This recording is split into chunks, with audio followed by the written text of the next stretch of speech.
By 1914, Europe was the wealthiest and most militarized region on Earth. Behind a surface of modern prosperity, competing empires were locked in a race for colonial territory and economic dominance, turning the continent into a collection of heavily armed rivals. This tension forced nations into two rigid camps. Germany, Austria-Hungary, and Italy formed the Triple Alliance, while France, Russia, and Britain joined the Triple Entente. These treaties meant that peace relied entirely on the fear of a total continental war. The alliance system created a diplomatic tripwire. Because of these mutual defense pacts, a single conflict between two small nations would legally obligate every major superpower to mobilize their armies. Europe had effectively constructed an interconnected chain reaction. A local crisis in the Balkans was capable of pulling the entire continent into a war that the major powers had already committed themselves to fight. On June 28, 1914, a Serbian nationalist assassinated Archduke Franz Ferdinand, the heir to the Austro-Hungarian throne, during a visit to Sarajevo. Austria-Hungary moved to crush Serbia in retaliation, but Serbia was backed by Russia, and Austria-Hungary held a guarantee of support from Germany. Within weeks, this local assassination activated the alliance network, forcing every major power into a state of defensive panic. To avoid a two-front war, Germany launched the Schlieffen Plan, a preemptive strike through neutral Belgium to quickly defeat France. But invading Belgium forced Britain to act. Bound by treaty, Britain declared war, bringing its massive global empire into the conflict. At this point, the rigid schedules of military mobilization took over. The speed of troop movements and rail timetables stripped leaders of their remaining diplomatic options, locking the world into a war by automatic decree. The German sweep through France was halted in September at the Battle of the Marne. Both sides began digging in for protection, creating a line of defenses that stretched from the Swiss border to the North Sea. On the Western Front, the war became a stagnant line of trenches. In the east, the conflict remained mobile, but the vast distances between Germany and Russia meant that armies were often poorly supplied and exhausted by the terrain. The war was defined by a technological mismatch. Commanders were still using 19th century offensive charges against 20th century defensive weapons, like heavy artillery and belt-fed machine guns. Charging across open ground into this firepower was mathematically suicidal.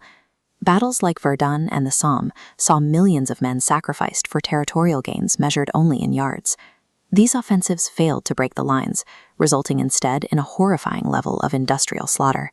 The conflict had turned into a war of attrition. Strategy was replaced by the cold logic of industrial output, where victory depended on which nation could bleed the other dry of men and resources first. With the European fronts locked in place, the empires pulled their colonies into the fighting. Fronts opened across Africa, Asia, and the Middle East, turning a regional struggle into a global competition for resources and territory. The Ottoman Empire joined the Central Powers, threatening Allied supply lines. In response, the Allies launched the Gallipoli campaign, a disastrous amphibious assault intended to knock the Ottomans out of the war that ended in a costly stalemate and retreat. At sea, Germany attempted to break the British blockade through unrestricted submarine warfare. U-boats began sinking merchant and civilian ships without warning, aiming to starve Britain into submission. By 1917, the strain reached a breaking point in the east. The Russian Empire, exhausted by millions of casualties and domestic famine, collapsed into revolution. The Tsar was overthrown, and the new government signed a peace treaty to exit the war. But Germany's naval aggression backfired. The sinking of American ships and the discovery of the Zimmermann telegram and attempt to incite Mexico against the United States pushed the U.S. to join the Allies in April 1917. Germany had managed to close its Eastern Front, but it had also activated a fresh industrial power in the West. The arrival of American manpower meant the Central Powers could no longer win a war of exhaustion. In early 1918, Germany launched the Spring Offensive, a final gamble to break the British and French lines before American troops arrived in full force. The attack gained ground, but ultimately stalled as German supplies and morale ran out. The Allies responded with the 100 Days Offensive. This coordinated counterblow broke the German army's ability to fight, while the other Central Powers, Bulgaria, the Ottomans, and Austria-Hungary, collapsed one by one. With the military defeated and revolution spreading through German cities, the Kaiser abdicated.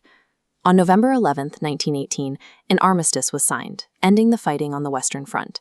The guns went silent because of total physical and economic exhaustion. The fighting ended, but the political rivalries and deep-seated fears that had started the war in 1914 remained unresolved. The Treaty of Versailles imposed harsh terms on the defeated. Germany was forced to take full blame for the war, lose significant territory, and pay massive financial reparations that crippled its economy for years. The settlement redrew the global map. The Austro-Hungarian, Ottoman, and Russian empires were dismantled, replaced by a series of new nations with fragmented borders and deep ethnic tensions. The human cost was nearly 20 million dead. This destruction permanently damaged the era's belief in modern progress, leaving behind a lost generation of survivors who were traumatized by the scale of industrial warfare. The armistice ended the fighting, but it did not resolve the conflict. The unresolved traumas and the broken borders created in 1918 provided the direct friction points that led to the outbreak of World War II just 20 years later.